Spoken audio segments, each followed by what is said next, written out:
ছিল ভক্তি সিদ্ধান্ত সরস্বতী গোস্বামী ঠাকুর প্রভুপাদ জানিয়েছেন, গৌর বিমুখ জনকে চিনবেন কি করে আপনারা? সবাই তো তিলকমালা ধারণ করে, সবাই তো বলে আমি গুরুদেবের শিষ্য। এখন কার সঙ্গে কি লড়াই করবেন?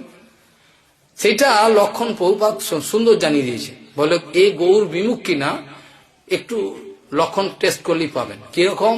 বলে ভালো করে খেয়াল করবেন, যে ব্যক্তিগণ শুদ্ধ গৌর বৈষ্ণবের যে আদর্শ, আচার আদর্শ এবং সিদ্ধান্ত, তার সেবা, তাতে যারা বাধা সৃষ্টি করবে নিশ্চিত পরিমাণে স্ট্যান্ড দিয়ে দেবেন, ওরা হচ্ছে গৌর বিমুখ। বোঝা গেল কি বললাম? যেসব বৈষ্ণব শুদ্ধ আচরণশীল, সেই সব বৈষ্ণবদের কথাবার্তা, আচরণ, সিদ্ধান্ত, তাদের সেবা যেটা করছে, তাতে যারা বাধা সৃষ্টি করবে নিশ্চয়ই জেনে নেবেন তারা শিশুপালের দলের লোক, তারা কংসের দলের লোক। আর কোনো ভাবতে হবে না।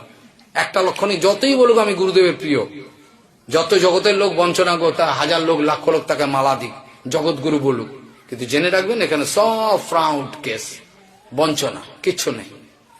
ওই জন্য গৌর বিমুখ নিজজনে জানি পর, তার মানে সরলতা, নিরপেক্ষতা, দৃঢ়তা। দৃঢ়তা মানে নিজের যে সিদ্ধান্ত, নিজের যে আচরণ, গুরু পরম্পরাক্রমে তার কাছে এসছে, কোন সুবিধের জন্য নিজের সিদ্ধান্ত থেকে তিনি এক চুল সরবেন না। এটা হচ্ছে সাধুগুরু বৈষ্ণবের লক্ষণ। যদি সে সরে যান, ভালো মানুষই প্রমাণ করার চেষ্টা করেন, নিশ্চিত জেনে রাখবেন ভালো মানুষ ভালো কিচ্ছু না হলো।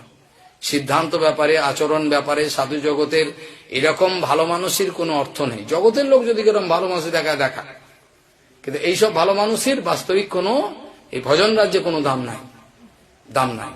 সেই জন্য শিল পরম পূজ্য কেশব গোস্বামী মহারাজের যে যত সিদ্ধান্ত, যত আলোচনা, সেগুলো যদি কেউ করে থাকে, শিল বামন দেবের সারা জীবনের যে সমস্ত লেখা, যত আলোচনা, সবকিছু যদি কেউ একটু দেখে, দেখবে এক চুলও পার্থক্য নেই। এতে বোঝা যায় যে তিনি আর গুরুদেব অভিন্ন। কেশব অভিন্ন এই কথাটা লেখা বলে, সেখানে একটা এজিটেশন হয়েছিল।